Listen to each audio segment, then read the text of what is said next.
पिछले दिनों आपने देखा कि एटीएन लाइव पर एमएलसी टुन्ना पांडे के बयान ने सिवान की राजनीतिक तापमान को बिल्कुल बढ़ा दिया और इतना बढ़ा दिया कि एक राजनीतिक सरगर्मी, हालांकि 2019 में अभी देर है, लेकिन एक राजनीतिक सरगर्मी, एक राजनीतिक चर्चा शुरू हो गई। और उस चर्चा पे आज हम एक बार फिर टुन्ना पांडे जी के साथ बैठे हुए हैं। आज उनसे बात होगी और अब देखना होगा कि जो खुलासे हो रहे हैं आजकल सिवान की राजनीति पर, सिवान के विकास पर, सिवान के आतंक पर, तो आज टुन्ना पांडे जी मीडिया से क्या कहते हैं, सिवान की जनता से क्या कहते हैं। तो सबसे पहले सर एटीएन लाइव पे आपका स्वागत है और हम ये जानना चाहते हैं कि आज आप क्या कहना चाहते हैं। देखिए, आपके चैनल के मार्फत से, माध्यम से अभी आज हम देखे हैं एक हमारे सिवान के जो भी बहुरुपिया रिफ्यूजी एमएलसी एमपी जो हैं, तो जो भी रिफ्यूजी एमपी द्वारा आपके प्रेस कॉन्फ्रेंस किया गया है, उस प्रेस कॉन्फ्रेंस में सिवान के विषय में बहुत कुछ सारी बातें कही गई है कि हमने ये विकास हो, विकास दुनिया भर, मैंने जो मुखिया साहब लोग विकास करता है तो हमको लगता है कि मुखिया जी लोग से ज़्यादा विकास की बात इन्होंने नहीं किया। इन्होंने कहा कि क्या रोड कौन सा छपरा ऐसी बनवा रहे हैं। भाई, केंद्र सरकार की जो भी योजनाएं हैं, हमारे माननीय प्रधानमंत्री महोदय जी का जो भी गैस का योजनाएं हैं, जो भी रेल पुल जो हम लोग को बना हुआ है, वो तो इनके एक भी प्रयास से बना नहीं है। ये तो झूठो उसके विषय में कही कि हमने ये कर दिया। हाँ, सोलर लाइट मार्च वो लगाए हुए हैं, उसके विषय में गिना रहे हैं। तो एक एमपी के लिए तो बहुत ही मैंने शर्म वाली बात है। ऐसी बात बाबू, आपने पिछले बार जब हम लोग इंटरव्यू किए थे आपका, उस समय आपने एक सीधा आरोप लगाया था कि सांसद ने सिवान में कोई विकास नहीं किया है।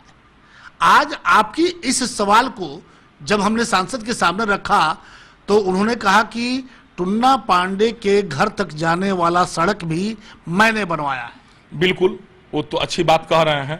उसके एवज में उन्होंने 10 लाख का फंड हमारे यहाँ दिया और 11 लाख का हमने फंड उनके यहाँ दिया। बता देंगे कितना विकास कर दिए वो।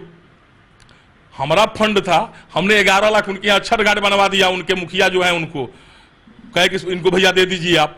हम बोले कि नहीं, रोड बनवाना है, तो 10 लाख का उनका रोड बना। कौन सा बड़ा विकास किया, हमको नहीं समझ में आता है। उनका अपना घर का पैसा है। सरकार, केंद्र सरकार जो पैसा देती है 5 करोड़ खर्च करने के लिए, पैसा तो उन्होंने चुरा कर दे दिया दूसरे जगह, उसकी तो जिक्र नहीं कर रहे हैं। आपने उनसे पूछा कि क्या नाम है, हाँ हमने थी क्या बरारी गांव में 650 कल आपने एक मुखिया जी को दे दिया, 2 करोड़ का फंड आपने दे दिया, उस पर जवाब क्या दिए सो बताइए। उनको जवाब देना चाहिए ना। हमारी सिवान की जनता की पैसा चुरा करके आप ले जाकर दूसरे जिला में दे दिए और उसके बाद आज आप बोल रहे हैं कि हमने विकास किया। आप सिवान की जनता के साथ धोखा दिया कि विकास किया। आप जनता को क्यों गुमराह कर रहे हैं बहुरुपिया जी? उनको ऐसा नहीं करना चाहिए।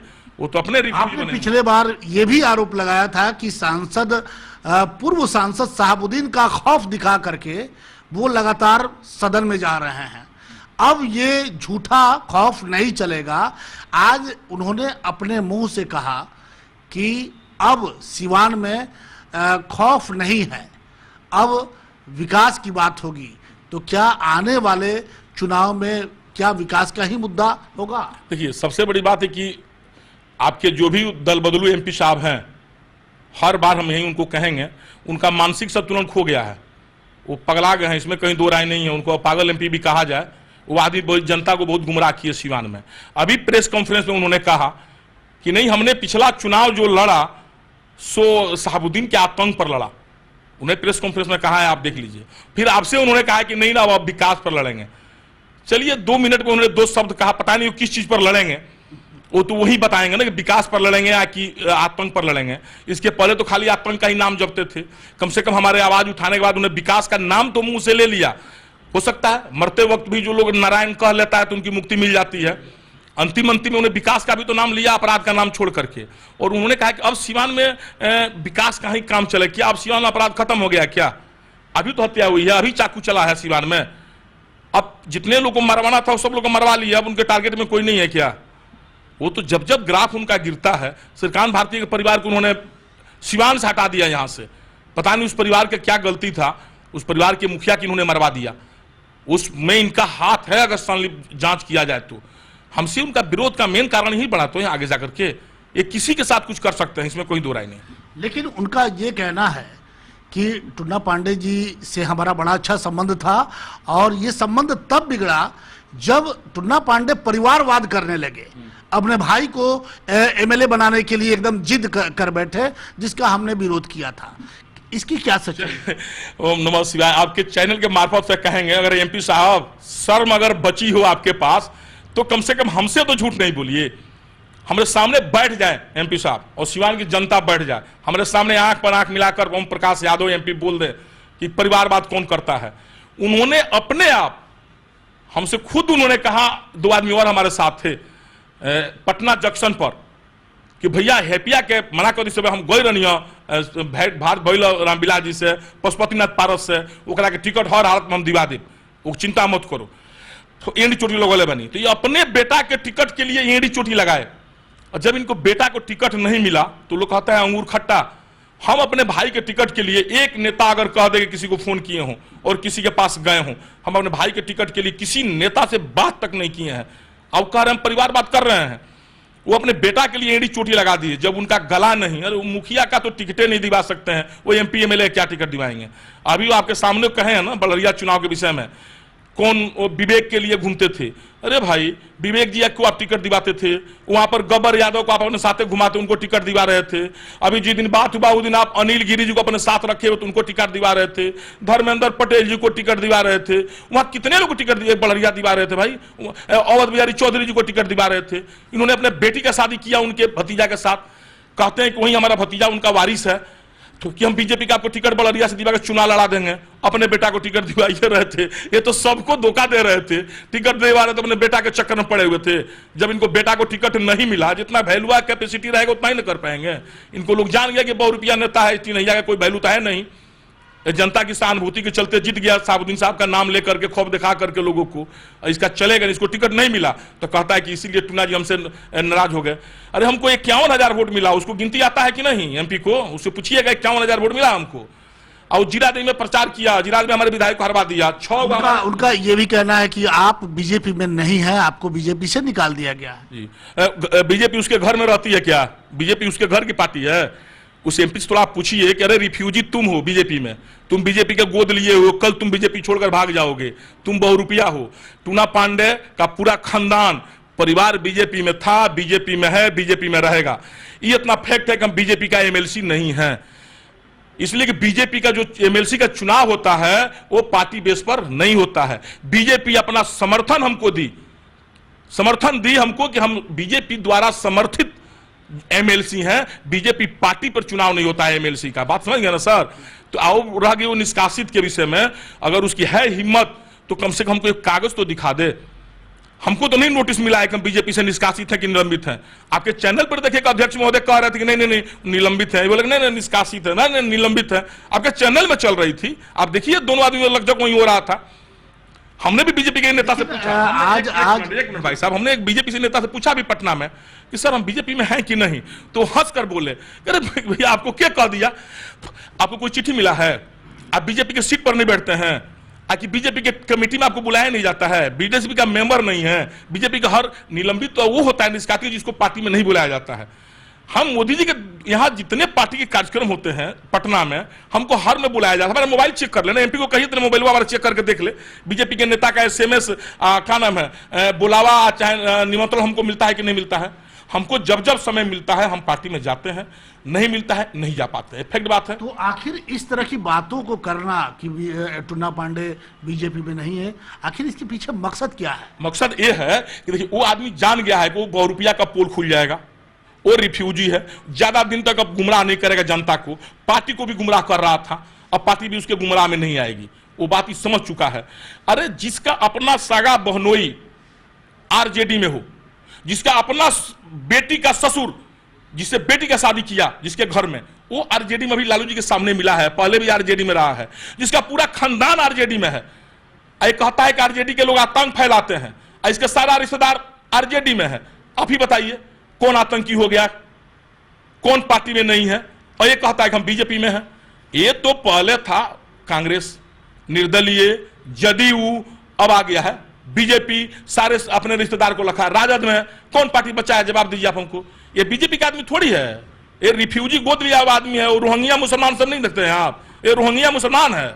इसको कब हटा दिया जाएगा? नहीं, आप इसको नहीं इसको आपने पिछले बार कहा था कि अगर बीजेपी इस बार इनको टिकट नहीं देती है लोकसभा चुनाव का तो ये भाग जाएंगे। ये सवाल आज हमने उनसे पूछा कि आप पर जो आपके विपक्षी हैं उनका आरोप है, तो उन्होंने कहा कि अगर बीजेपी हमें टिकट नहीं देगी तो मैं बिल्कुल एक सिपाही की तरह पार्टी में रह करके पार्टी के लिए काम करूंगा। अरे भाई साहब, जो 1 लाख झूठ बोला उसे एक झूठ और बोल दिया, उसमें उसको क्या फर्क पड़ने वाला है? वो तो झूठ बोलने की उसकी राजनीति है, उसको सच बोलने में दिक्कत है। झूठ तो इतना साफ बोलेगा कि आप महसूस नहीं कर पाइएगा। बुझिए कि 1 लाख झूठ बोला तो 1 लाख एक झूठ हो गया उसका ही। वो बीजेपी में रहेगा, क्या बात कर दिए भाई साहब। उसको टिकट नहीं मिलेगा, परसों भाग जाएगा। हम आपको गारंटी के साथ कहते हैं भाग जाएगा, हम उसको जानते हैं ना। वो आपको अभी कभी को रोहिंग्या मुसलमान है, वो थोड़ी बीजेपी में रहने वाला आदमी है। वो दल बदलू आदमी है, रिफ्यूजी आदमी है। बीजेपी के कर्मठ उम्मीदवार हम थे, मेंबर हम थे, कार्यकर्ता थे, सिपाही थे। हमारी पूरी खानदान बीजेपी में है, हमारे पूरे रिश्तेदार बीजेपी में है। आप बताइए कि हम बीजेपी में है कि ये बीजेपी में है? हमारा भाई एलजेपी में टिकट मिला, वो भी बीजेपी से समर्थित पार्टी थी। इसके रिश्तेदार आरजेडी में है, जिसे बीजेपी के आरजेडी से यहां झगड़ा चलता रहता है। आधा रिश्तेदार बहन को रखा हुआ क्या नाम है, आरजेडी में। अब भाई है बीजेपी में, आप उसको कहते हैं कि बीजेपी का आदमी है जी हमारा भाई। कौन? अच्छा, अब देखिए, ये भी सारा बात एक ही दिन नहीं बता देंगे। आपका भी कुछ मीडिया का भी अपना कुछ काम होता है, आप पता लगाइए, या वो उसका खंडन करें एमपी आकर के हमारा कोई रिश्तेदार आरजेडी में नहीं है। हम उसका लिस्ट आपको दे देंगे उसी दिन। वो जहिया खंडन करेंगे हम उसी दिन लिस्ट दे देंगे। कोई बड़ी बात थोड़ी है कि नहीं दे देंगे, तुरंत लिस्ट दे देंगे। उनका कौन बहनोई आरजेडी में है, कौन साबुद्दीन साहब के साथ हमेशा रहा है एनी टाइम। ये तो इनकी अपनी इसकी राजनीति है। ये इधर लोगों को, जनता को गुमराह करता है, और उधर अपने बहन को, बहनोई को, बेटी को, दामाद को सब आरजेडी में लगाया हुआ है आराम से। हिम्मत है तो सारा आरजेडी से नाता तोड़े, आए बीजेपी में, अपने सब रिश्तेदारों को हटाए। हमारे सारे रिश्तेदार बीजेपी में थे और बीजेपी में हैं, या बीजेपी से संबंधित जिस पार्टी का गठबंधन है उस पार्टी में हमारा परिवार के लोग हैं और रहेगा। उसके नियर नहीं करेगा। आधा पाकिस्तान में रहेगा, आधा हिंदुस्तान में रहेगा। बहन का शादी करेगा पाकिस्तान में, अपने कहेगा हिंदुस्तानी है। क्या बात कर दिए भाई साहब, वैसा आदमी का बात कर रहे हैं। तो जिस तरह से संसद के सुर बदले हैं और वो आतंक से अब सीधे विकास पे आ गए हैं, तो आखिर वो विकास भी तो दिखाई देना चाहिए कहीं जिला में।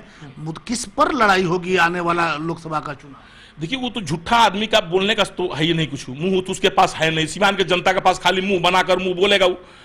वो विकास किया, हाँ 16 लाख लगाया है बेचारा, ऐसी बात नहीं कि नहीं लगाए हैं।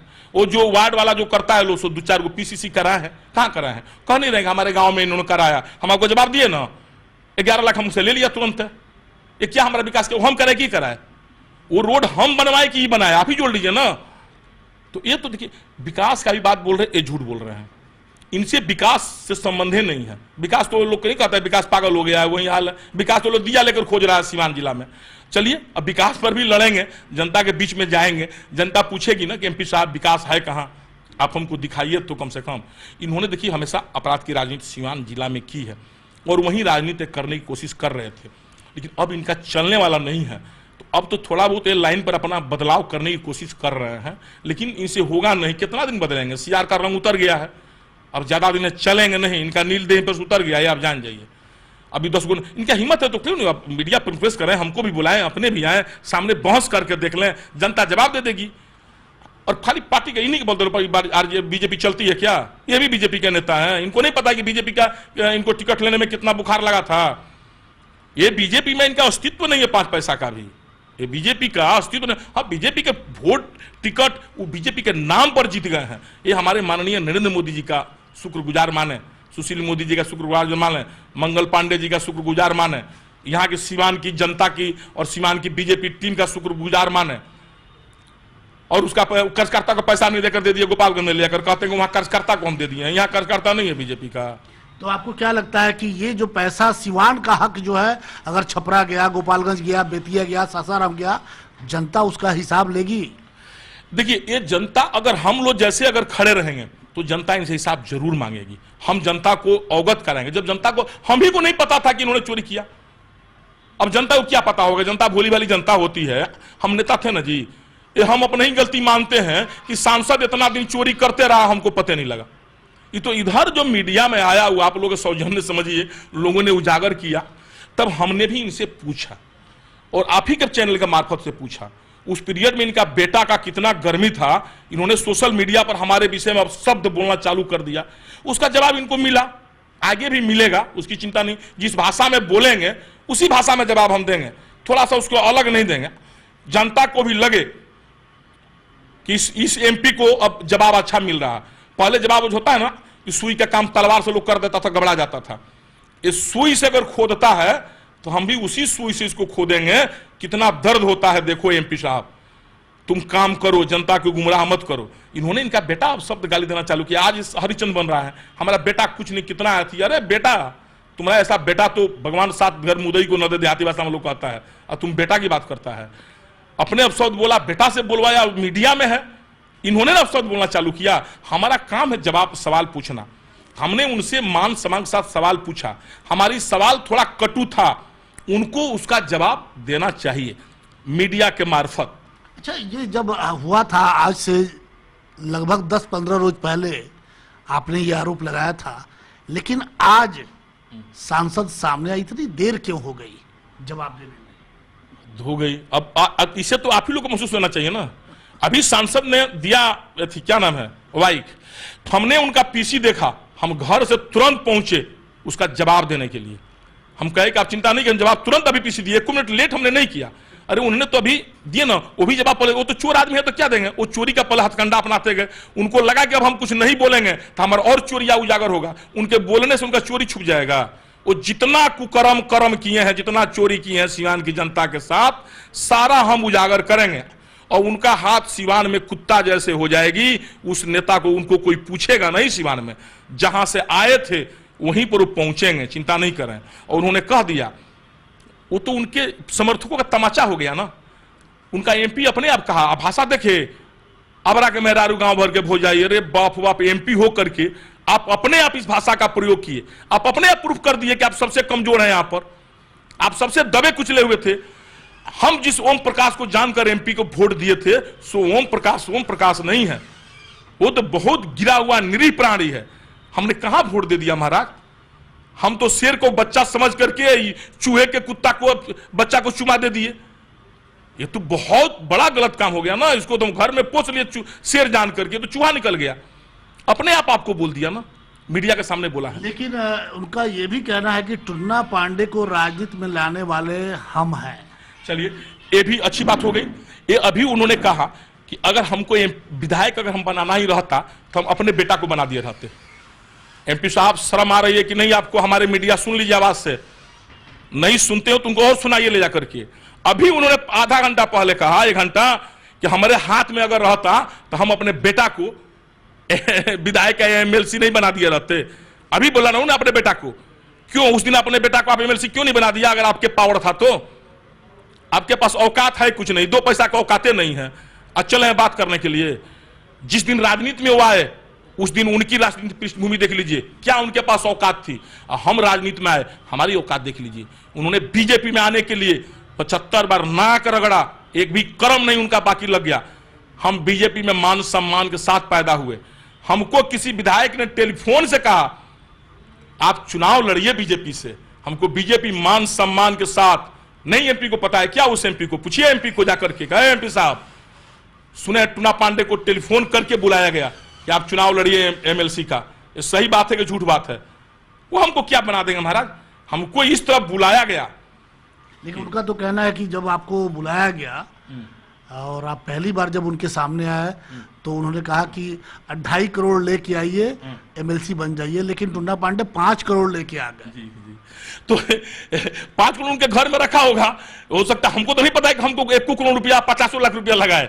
वो आईटी में उनको देना चाहिए ना। अरे झूठा को फिर में पड़ गया से, वो भी एमएलसी एमपी का चुनाव लड़ा तो लगता है 10-15 करोड़ लगाया होगा।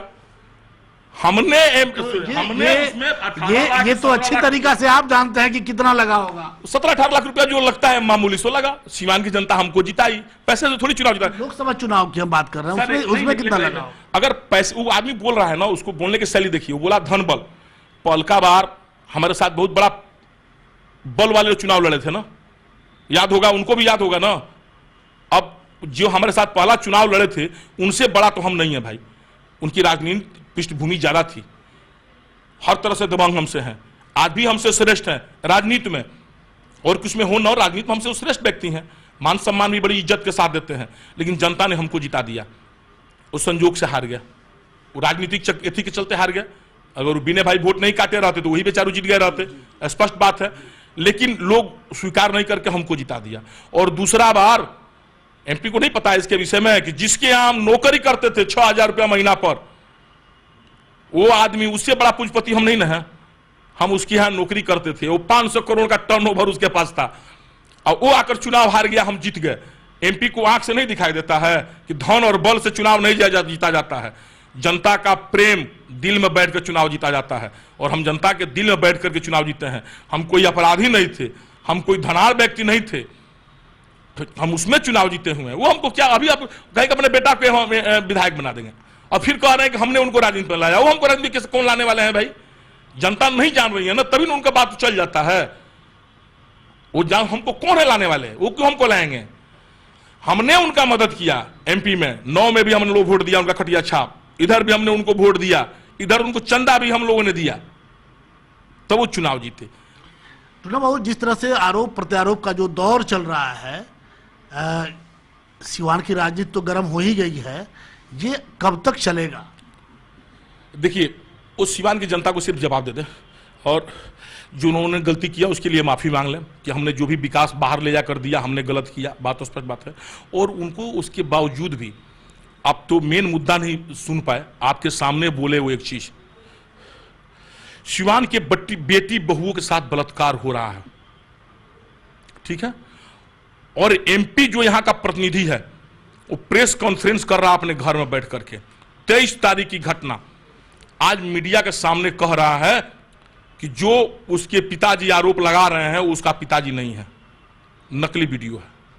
आप बताइए, ये हमारी अब जिस बेटी बहू के साथ बलात्कार हो उसके पिताजी को अब अपना डीएनए टेस्ट करा करके साबित करना होगा कि पीड़िता का बाप हम हैं, तब एमपी साहब उसके घर जाकर के पुछार करेंगे। कितनी शर्म की बात है। अरे एमपी साहब, कम से कम आप भी उस बेटी का बाप बन गए रहते। ये हमारी संस्कृति कहती है, अगर वो हमारे एमपी हैं वही उस बेटी का बाप बन गए रहते। और आपके चैनल के मार्फत से कहते हैं कि एमपी साहब शर्म अगर हो तो आप जाकर उसके घर पे पता तो लगाइए उसका बाप है कि नहीं है। कल हम एसपी साहब से बात किए, एसपी साहब बोले कि उसका बाप हमारे पास आए थे, हमसे बात हुई है। एमपी हमारा कह रहा क्या कि नहीं उसका बाप है या नहीं है, घर पर गांव में पर नहीं है, कहां दिल्ली है कि कहां बाहर है, सूरत में है। सीवान का एसपी साहब कह रहे हैं कि कल उसका बाप हमारे पास आया था कंप्लेन में, एमपी कह रहा है कि वो सूरत में है। देखिए कितना एमपी, कैसा एमपी है, सो देख लीजिए आप। एक पीड़िता को अब प्रूफ देना पड़ेगा, उसका बाप उसके घर पर है, एसपी साहब से भेंट कर रहा है, इसको पता नहीं है, इसको पता है तो 4 केस दबाने के लिए कोशिश करने के लिए। क्या कारण है कि उस केस को दबाने की बात आ रही है? उस केस में जैसे कि इसलिए आ रही है कि उसको पैरवी भी लोग कर रहा है, क्या आखिर कारण क्या है? देखिए, पीड़िता के पक्ष में लोग क्यों नहीं आ रहे हैं, यही हम पूछना चाह रहे हैं। जब ये एमपी के हाल है, आप जोड़िए ना। देखिए, वो तो हम भी नहीं चाहते थे कि ये सामने आए, आज एमपी बोल दिया वहां पर, हमको इसलिए बोलना पड़ा। हम उसका मदद कर रहे थे, पता लगा लीजिए आप लोग जा करके, और हमने एसपी साहब से बात किया, पता लगा लीजिए हमने उसका मदद कब से स्टार्ट किया। लेकिन एक और लड़की है, उसकी भी मान सम्मान हम लोग चाह रहे थे कि अच्छे ढंग से भाई ये मीडिया में न आए, ज्यादा हाईलाइटेड न हो, और जो भी तो गुनाहगार है उसको सजा मिले, हम यही चाह रहे थे। उसके पीड़ित का बाप इतना डर गया, पीड़ित के बाप पर इतना दबाव बना दिया, अब एमपी टेलीफोन करके पीड़िता के घर जाकर नहीं पूछ रहा है, और अपराधी को जो भी गुनाहगार है उसको ये बचा रहा है।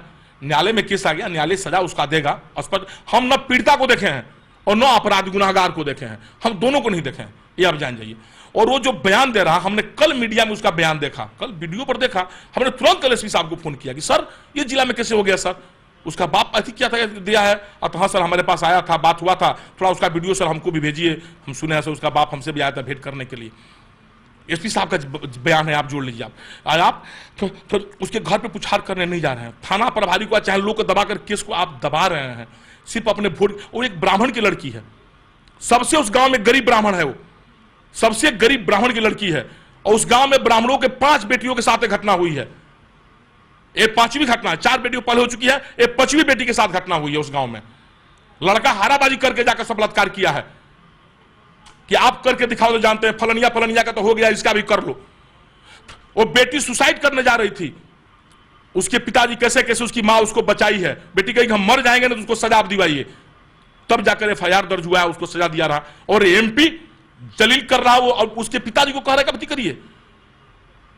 कितना मैंने बेकार MP है सुआब जो इसको माफ करने लायक है, सीवान माफ करेगी? ये रुकने वाला है, इसको तो दौड़ाया जाएगा सीवान जिला में, हम ब्राह्मणों द्वारा दौड़ाया जाएगा। ये जो जात के राजनीति कर रहा, वो किसी की बेटी बहन हो, हम लोग सबके साथ खड़े हैं। लेकिन ये हमारे, जब से हम लोग चाणक्य जयंती मनाए हुए हैं, जब से हम लोग परशुराम जयंती मनाए हुए हैं, जिस तरह मुगलों द्वारा, अंग्रेजों द्वारा हमारे भारतीय महिलाओं के साथ बेइज्जती की जाती थी, अपमानित, उस तरह सिवान के ब्राह्मणों की बेटी बहन के साथ ये लोग ऐसे अब करना चालू कर दिया है। उनकी आवाज ये लोग दबा रहा है, उनकी बहु बेटियों के साथ बलात्कार करिए, आवाज उठा रहा है उसका बाप, उसको ये लोग जलील करके आवाज दबा रहा। अरे MP तुमको चुल्लू भर पानी में डूबना चाहिए, इस MP को चुल्लू भर पानी में डूबना चाहिए, इसको शर्म नहीं आती है। तो क्या ये माना जाए कि टुन्ना पांडे ने एक अभियान सा छेड़ दिया है, एक जंग छेड़ दी है सांसद ओम प्रकाश यादव के खिलाफ?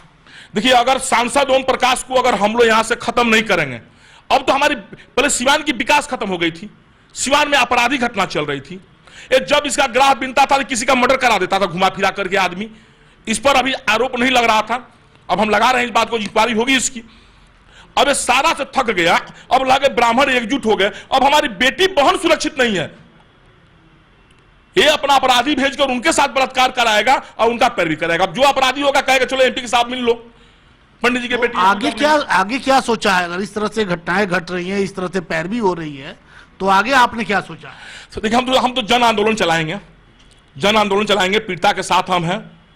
प्रशासन से भी कहेंगे कि प्रशासन भाई इस पर कार्रवाई करे, MP से पूछताछ करे। अगर MP टेलीफोन किए हैं, अगर पीड़िता को दबाव बनाए हुए हैं, तो उन पर कार्रवाई, सख्त कार्रवाई हो। और शर्म आ रही है, अरे MP ओम प्रकाश यादव, हम चैलेंज उसको दे रहे हैं इस बात को, कहता है ओम प्रकाश कि हम मानहानि का केस करेंगे। तुमको शर्म नहीं है? तुम्हारे हाथ में बेमत अगर उसको हो, अगर थोड़ा भी ब्लड में अगर उसका दोष नहीं हो, कल उसको कहिए अपने चैनल से कि वो मानहानि का केस करे। वो पीड़िता के बाप पर मानहानि का केस करने के लिए कह रहा है। हमारे पास कोई शब्द नहीं है, इतना गलत शब्द मुंह से निकलने जा रहा है, लेकिन हम रोक रहे हैं उसके प्रति, आप जान जाइए। कह रहा मानहानि करेंगे, तुमको तो माला पहनाएगी पूरी जनता सिवान की, किस चीज की माला पहनाएगी तुम, समय आएगा तुमको बताएगी। जात का राजनीति कर रहा हूं, कह रहा है कि हमें मानहानि का केस करेंगे। तुम्हारे पास मान है कहां? तुम्हारे पास क्या मान सम्मान है कि तुम मानहानि का केस करेगा?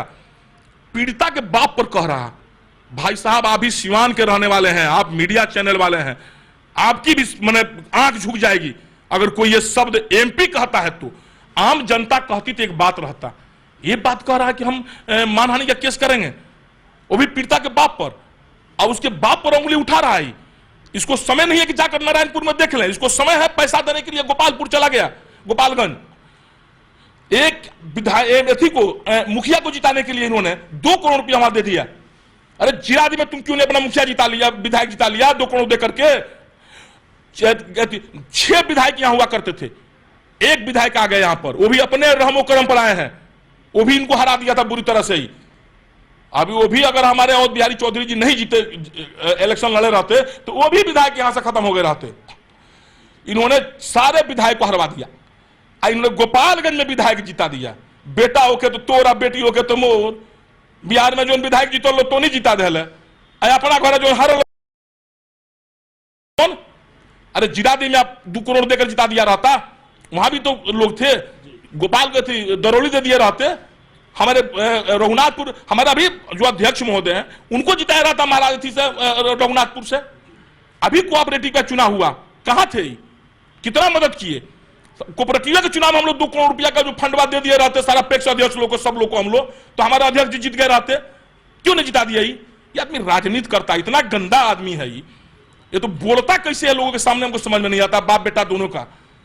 इसको तो मीडिया से पहले जनता से माफी मांगना चाहिए था, इसको कहना चाहिए कि हाँ गलती हुआ चाहे सही हुआ, वो सुधार लाता। और गलगोदता रहता है हमेशा ही, इसको शर्म नहीं आ रही है।